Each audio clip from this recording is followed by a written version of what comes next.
Sound আপনারা দিবেন, আমি আপনাদেরকে জিজ্ঞাসা করতেছি যে এটা ঠিক না বেঠিক, জিজ্ঞাইলে আপনি জবাব দিবেন। অতিরিক্ত কথা বলেন কেন? তামাশা মনে করতেছেন না? এই আপনাদের ক্ষুধা লাগছে বেশি।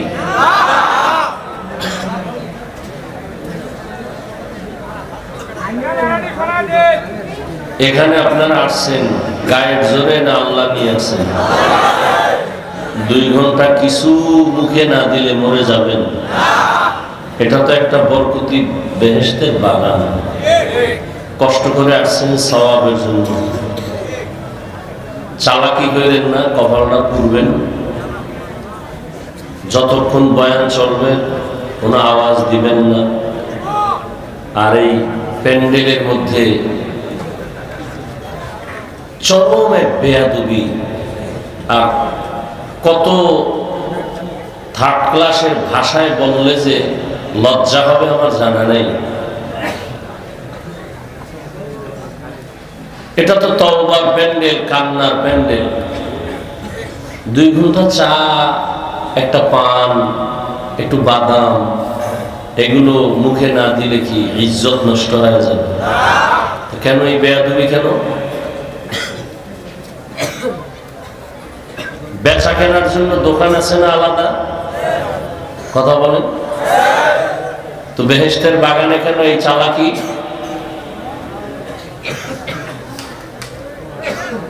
এই জন্য ওয়াজ হচ্ছে, ফলাফল তো 0।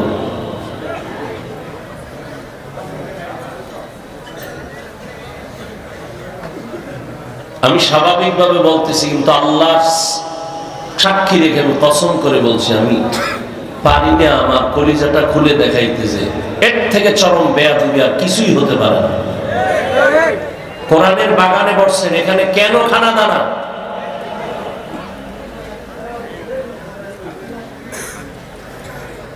খানা দানার জন্য তো আলাদা দোকান আছে, সেখানে যাবেন। এখানে কেন? তা আসছেন কেন এখানে?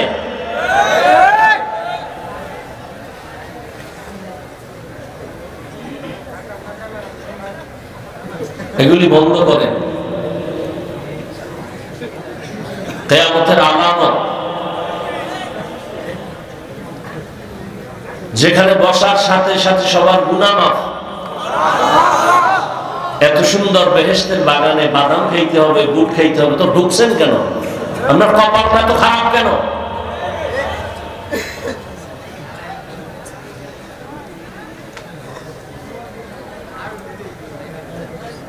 একটা আওয়াজ দিবেন না। এখানে কিলাকিলি করতে আসি নাই, ফিডাফিডির কোনো কারণ নেই। আন্দোলন একবার হয়েছে, প্রয়োজনে আবার হবে, মাঠে যাবেন।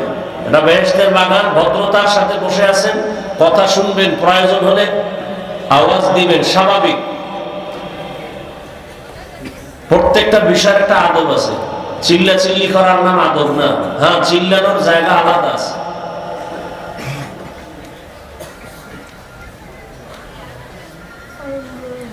ওয়াজ উপলক্ষে মানুষ 2 ঘন্টা 3 ঘন্টা বয়ান শুনে আবার বাসায় চলে যাবে, কালকে আসবে।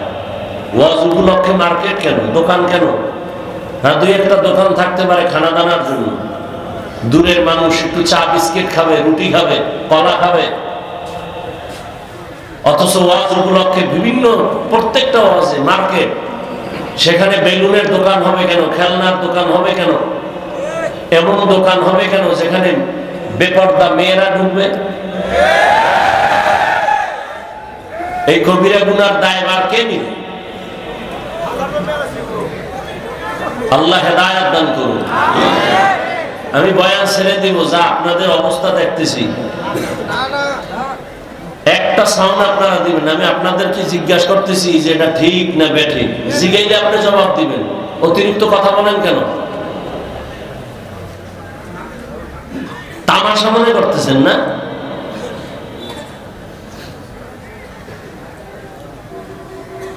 এটা তো ওই প্যান্ডেল যে থানায় আসামি নিয়ে পুলিশে বেতের বাড়ি দিচ্ছে, চোখে পানি আসে না, কান্না নাই। আর কোরআনের বেহেশতের বাগানে আলেমরা বয়ান করে আর মানুষ প্যান্ডেলে কাঁদতেছে। এটা তো ওই প্যান্ডেল।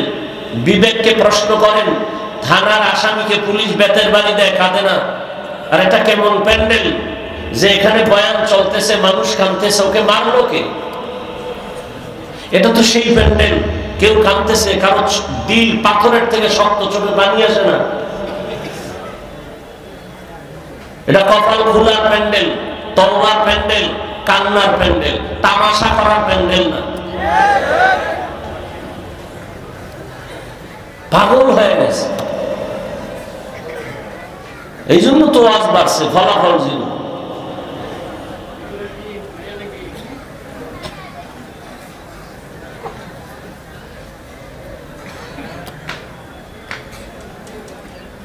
আল্লাহ মাহফিল কবুল করেন, হেদায়েতের জন্য প্যান্ডেল কবুল করেন।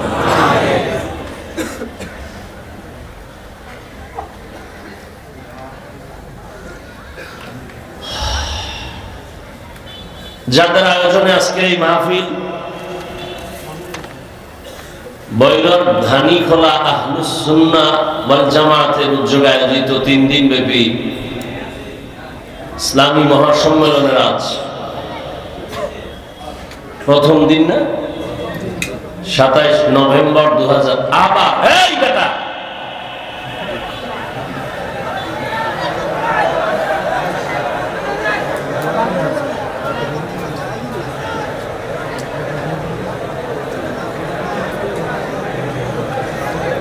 ওরা সাহস পাইবে কেমনে প্যান্ডেলে ঢোকা?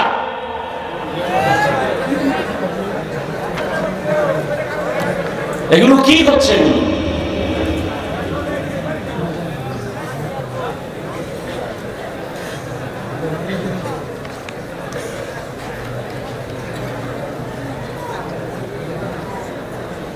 মহতি এ মাহফিলে উপস্থিত মুহতারাম সম্মানিত সভাপতি আল্লামা মুফতি মাহবুবুল্লাহ কাসিমি দামাত বারাকাতুহুম, হযরত উলামায়ে কেরাম, অত্র অঞ্চলের বিভিন্ন স্থান থেকে আগত আল্লাহ পাকের আশিকিন, জাকিরিন, শাকিরিন, মুহিব্বিন, মুরব্বিয়ান ইজাম, কলিজার টুকরা আমার সমবয়সী যুবক বন্ধুগণ, স্নেহের ছোট ভাই, পর্দার আড়ালে মাইকের আওয়াজ শ্রবণতা, সম্মানিত মা ও বোনেরা, আল্লাহ পাকের দরবারে শুকর যে আল্লাহ পাক আমাদেরকে হাজারো লাখো মানুষের মধ্য থেকে বাছাই করে পৃথিবীর শ্রেষ্ঠ মজলিস, উলামায়ে আহলে হকের মজলিস, গুনাহ মাফের মজলিস, তাওবা কবুলের মজলিস, বরকতিয়ে মজলিস আল্লাহ আমাদেরকে কবুল করেছেন, আশা বসার তৌফিক দান করেছেন। আল্লাহর উপরে এই নিয়ামতের শুকর আদায়ার্থে খুশি হইয়া দিল থেকে জবান খুলে মহব্বতে সকলেই পড়ি আলহামদুলিল্লাহ।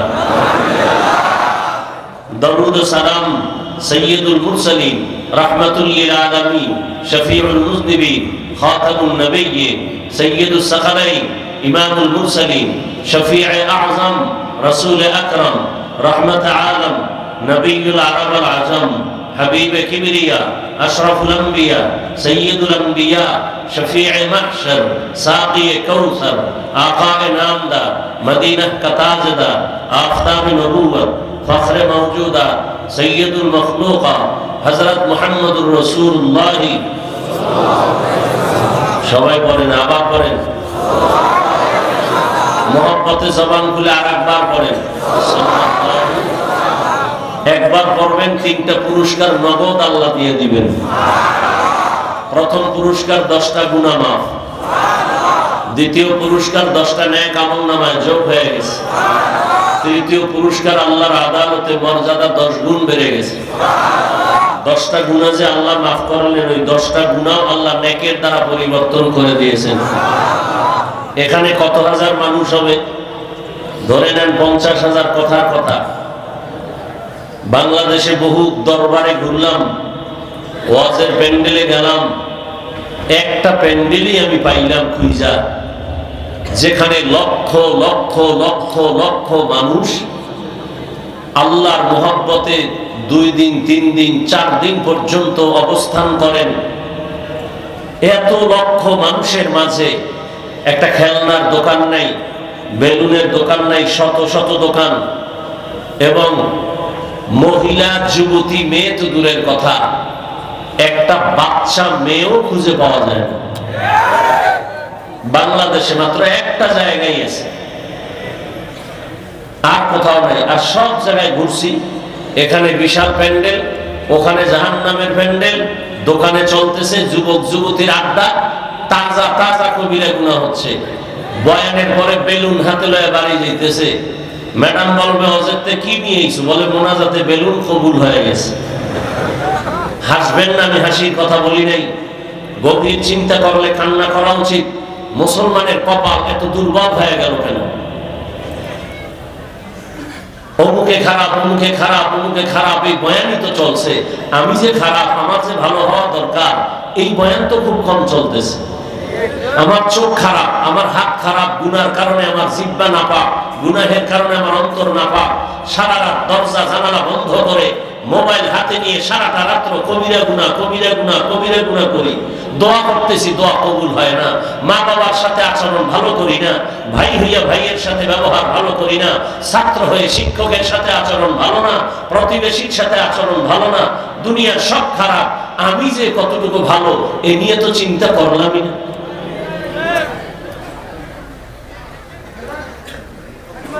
অথচ আল্লাহওয়ালা আমাদের পূর্বপুরুষ আকাবিরিন যারা সাহাবায়ে কেরাম, এমনও তো ইতিহাস আছে, একটা মেসওয়াকের আমল দিয়া সফলতা অর্জন করেছেন, বিজয় হয়েছেন। 2 রাকাত নামাজের দ্বারা বাতিল পালিয়ে গেছে, হকের বিজয় হয়েছে। একটা মোনাজাতের দ্বারা বিজয়ের পতাকা উঠছে, বাতিল সব ধ্বংস হয়ে গেছে। শুধু একটা মোনাজাত, 2 রাকাত নামাজ।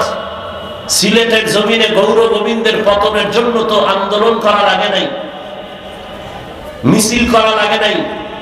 360 আউলিয়ার কাফেলা, শাহজালাল মুজাররদ ইয়ামিনী রহমাতুল্লাহ আলাইহি তাহাজ্জুদ পড়লেন আর আল্লাহর কাছে কান্নাকাটি করলেন, আর আযান দিলেন ফজরের।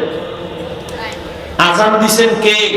শাহজালাল বললেন, এমন একজন ব্যক্তি আজকে আযান দাও যে দুনিয়াতে আসার পরে নামাজ যেদিন ধরছো জামাত ছাড়া পড়ো নাই। নাসিরউদ্দিন নামের একজন আউলিয়া দাঁড়ায় গেলেন, দাঁড়ায় বললেন, হযরত, আমার জীবনে আমি জামাত ছাড়া নামাজ পড়ি নাই, আপনি আযান দেন। আযানের ধ্বনি শুরু, আযান শেষ হওয়ার আগে গৌর গোবিন্দ শেষ। সে আযান তো আছে, আযানের রূহ তো নাই।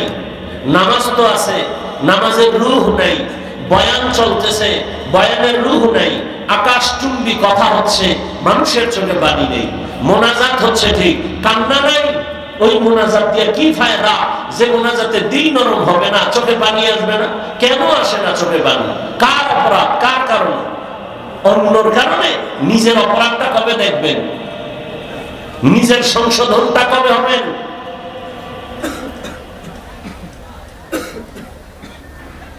আল্লাহ আমাকে আপনাদের সবাইকে হেদায়েত দান করুন।